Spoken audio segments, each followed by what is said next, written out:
하나님 말씀 레위기 19장 33절에서 34절 말씀을 함께 읽도록 하겠습니다. 구약성경 176쪽입니다. 타국인이 너희 땅에 우거하여 함께 있거든 너희는 그를 학대하지 말고 너희와 함께 있는 타국인을 너희 중에서 나은 자 같이 여기며 자기같이 사랑하라. 너희도 애굽 땅에서 객이 되었더니라. 나는 너희 하나님 여호와니라. 아멘.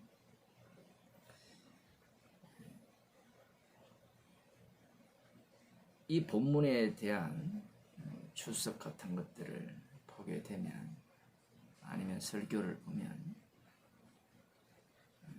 그리고 성경 번역을 보면 대부분 타국이 이렇게 번역이 되어 있습니다. 이방인 이렇게 되어 있고요. 타국인이라 하면 다른 나라 사람, 이스라엘 자손이 아닌 민족들 이렇게 볼 수 있죠.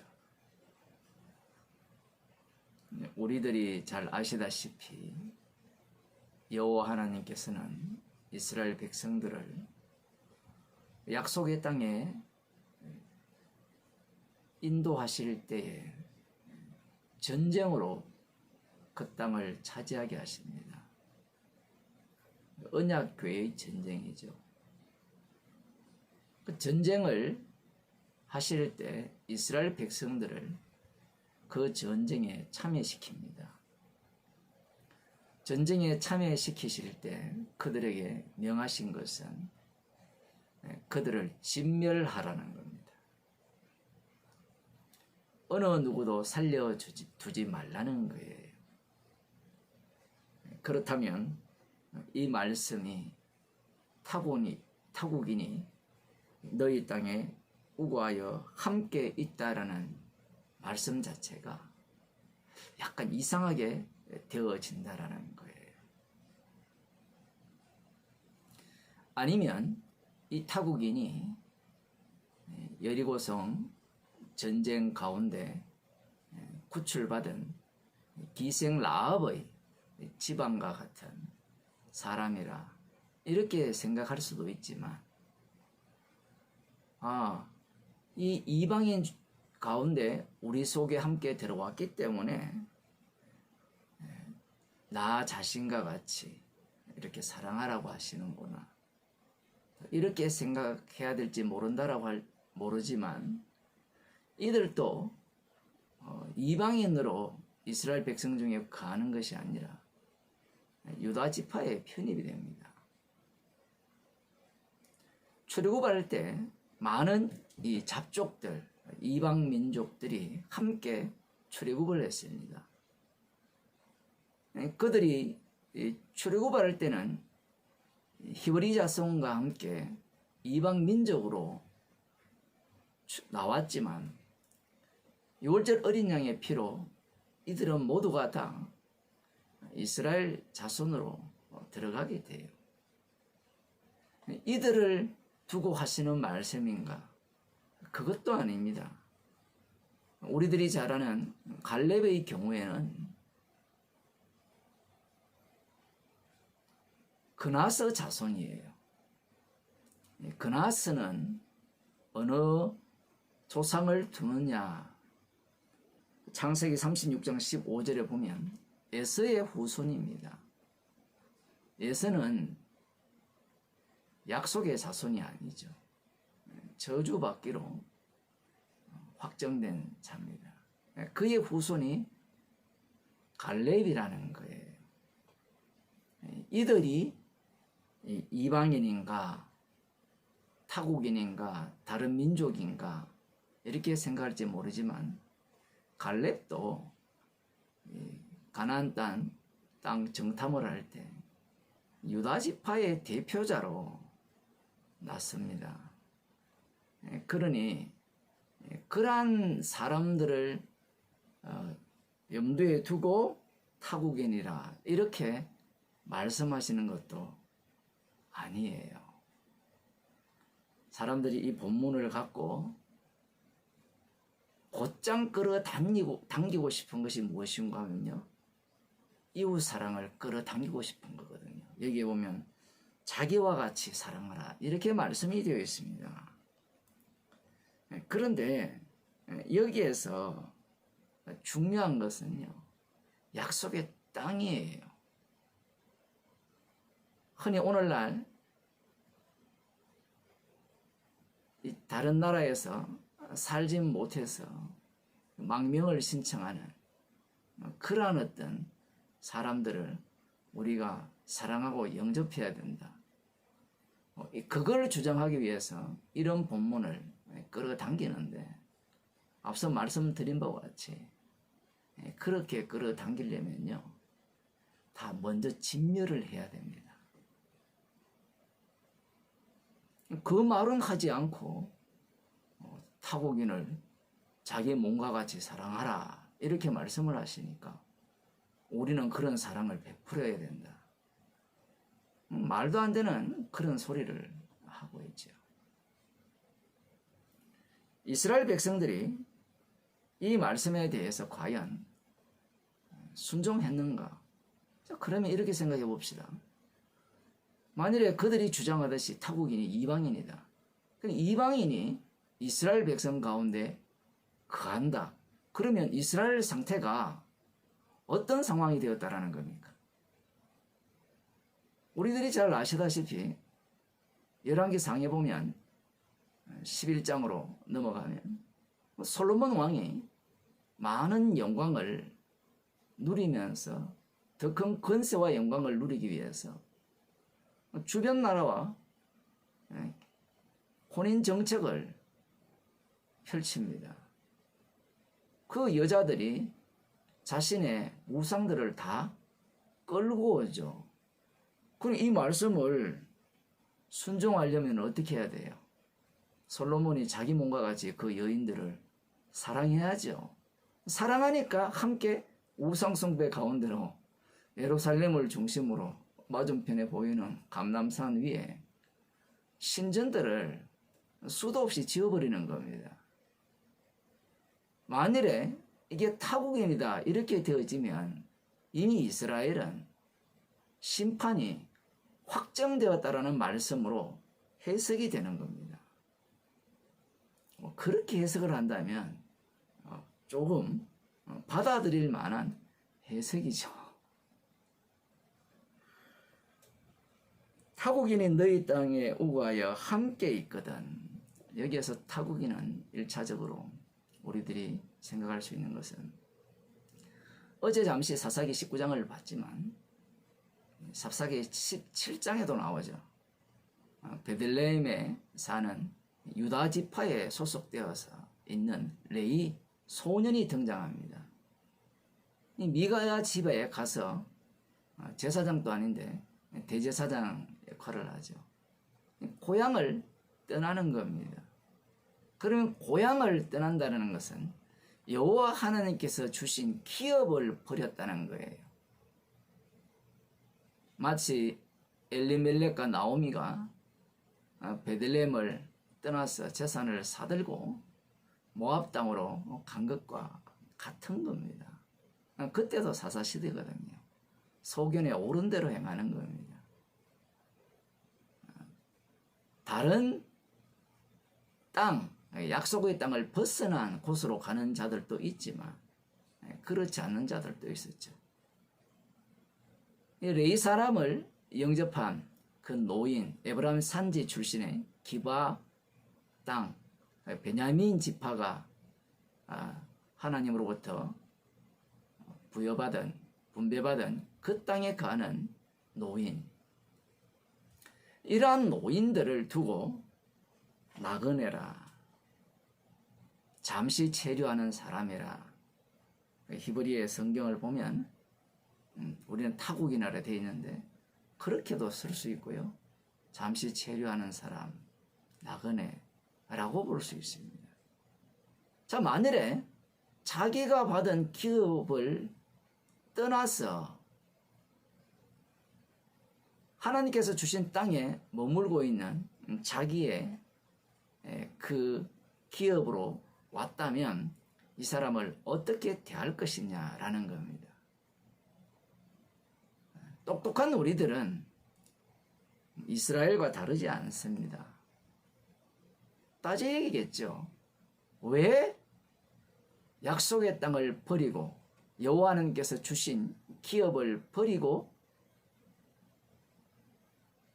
하나님께서 우리에게 주신 땅으로 왔느냐라는 거예요. 이미 기업의 땅을 버렸다라는 것은 벌써 율법을 범했다라는 겁니다. 그러니 그러한 나그네를 영접할 이유가 없는 거죠. 그 나그네를 왜 영접하겠습니까?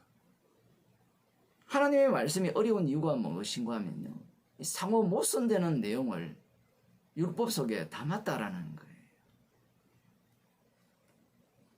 이렇게 이야기하면 그러면 잠시 무슨 일이 있어서 여호와께서 주신 기업의 땅을 떠나왔다, 그렇게도 해석을 할 수 있지만 그것은 맞지 않는 해석입니다.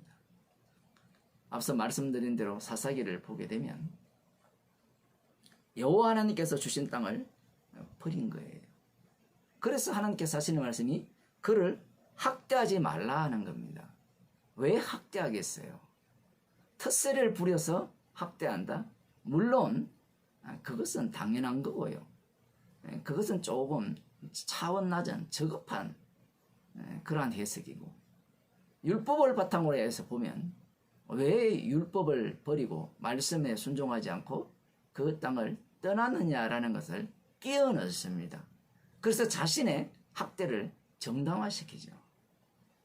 하나님께서는 기업을 버리고 떠난 자에 대해서 물론 당연히 악하다라고 하시죠. 그런데 그 악한 자를 어디로 투입시킵니까? 악하지 않는 자 속으로 투입을 시켜요. 주님이 하시는 일이 얼마나 놀라운지 몰라요. 악하지 않는 자 속으로 투입을 시키는 순간 여호와 하나님께서 주신 땅을 버리지 않고 그곳에 머무르고 있는 자들의 죄악이 드러나는 겁니다. 오늘날로 말하면 교회로 모이죠. 주의 이름으로 모이면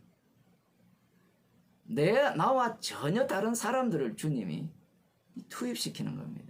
그 다른 사람이 어떤 사람인가 하면 나의 신앙과 기준에 전혀 맞지 않는 사람이죠. 어쩌면 이 복음에 위배되는 그러한 사람을 투입시키는 겁니다.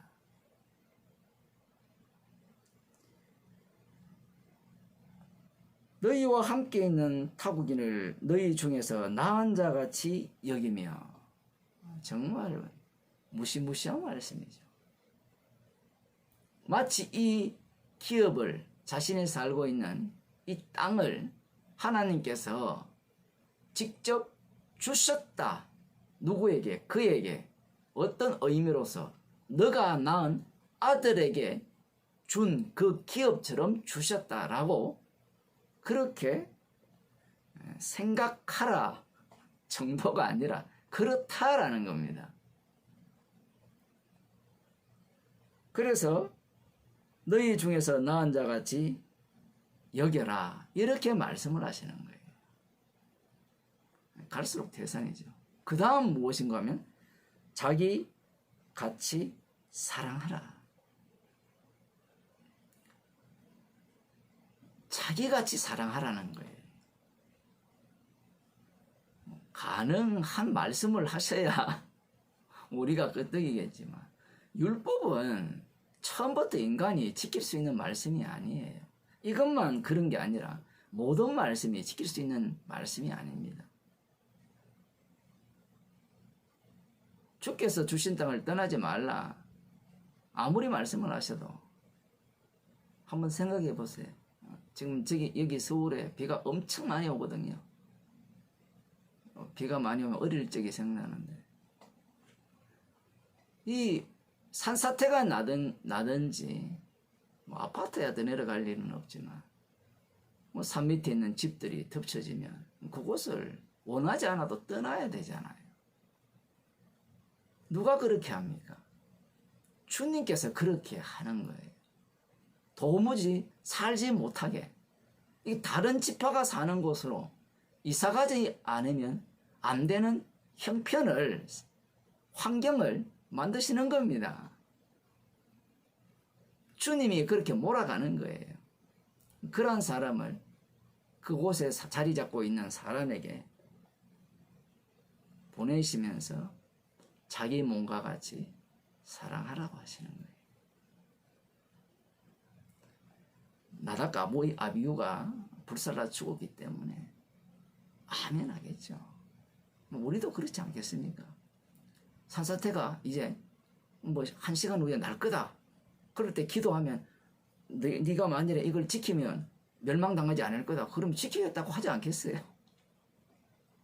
일단 살고 봐야 될 거 아니에요. 율법을 대하는 태도는 그런 거예요. 그러면서 하나님께서 너희도 애굽 땅에서 객이 되었느니라. 이스라엘을 원래 이스라엘이 아니죠. 야곱의 자손들을 애굽 땅의 객으로 만드신 분이 누굽니까? 여호와 하나님입니다.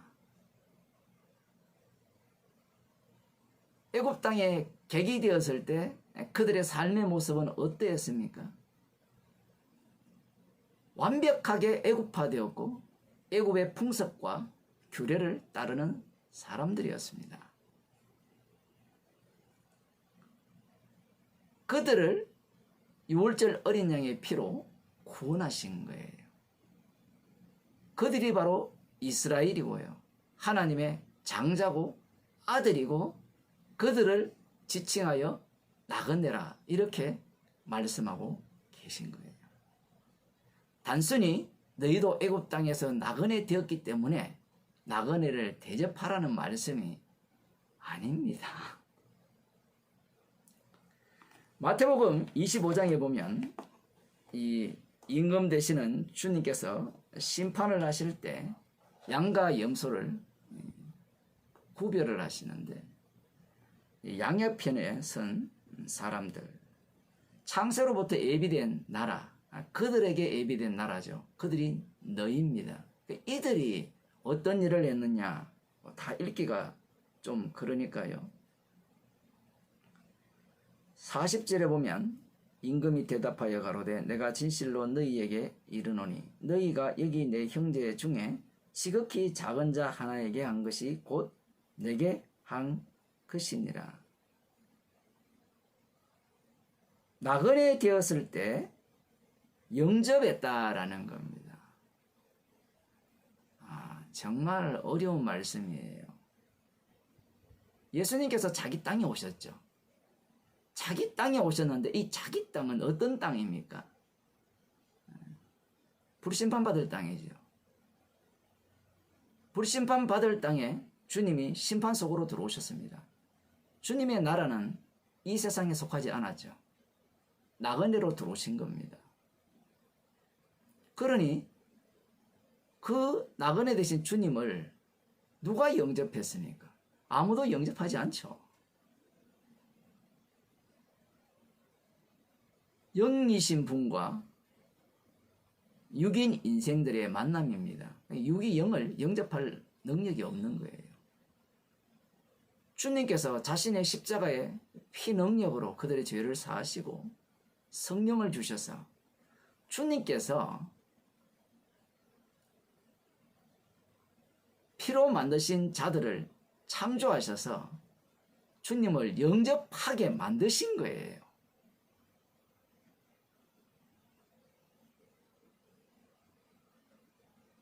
그렇게 만드신 자들을 두고 하시는 말씀입니다. 그러하다면 이들이 당연히 저는 한 것이 없다라고 하겠죠. 십자가에서 다 이루신 것만을 증거하는 나그네라는 겁니다. 그래서 주님께서 베드로전서나 요한삼서나 히브리서에서 성도를 나그네라고 하는 거예요. 왜 나그네냐? 본향이 따로 있기 때문에 그렇습니다. 비가 더 많이 와서 왕창 무너져서 죽는 것이 소원이어야 되겠죠. 우리의 본향은 여기가 아니에요. 문제는 주님께서 나그네로 살게 하신다라는 겁니다. 왜 나그네로 살게 하시는가? 그 이유는 주님이 만드신 나그네를 통해서 주께서 십자가의 피로 구원하신 자를 구원하시고, 이 나그네를 통해서 심판받을 자들을 심판받게 하는 그 과정 속에 투입시켰기 때문에 그래요. 나그네 삶이 지겹다. 지겨운 게 어디 있어요? 하루하루 안개같이 살아가면서 감사할 뿐입니다.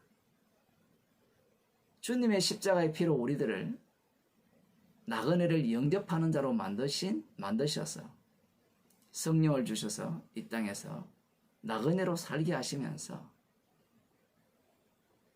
십자가만 자랑하는, 주님이 자신의 피로 만드신 소자와 만나게 하시는 그 은혜 속에 저희들을 넣으셔서 정인 삼으시는 겁니다. 기도하시겠습니다. 하나님 아버지,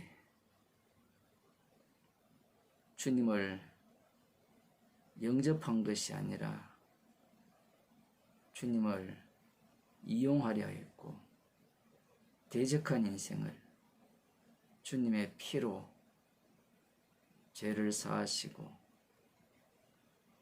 나그네를 영접할 능력을 저희 가운데 부어주시고 성령을 주셔서 우리의 인생을 나그네로 만드셔서 십자가에서 다 이루신, 십자가에 못 박혀 죽으신 주님만을 전가하는 인생으로 저희들을 살게 하심을 감사드립니다. 하루하루 나그네로 사는 기쁨과 감사를 허락하여 주옵소서. 예수님 이름으로 기도드리옵나이다.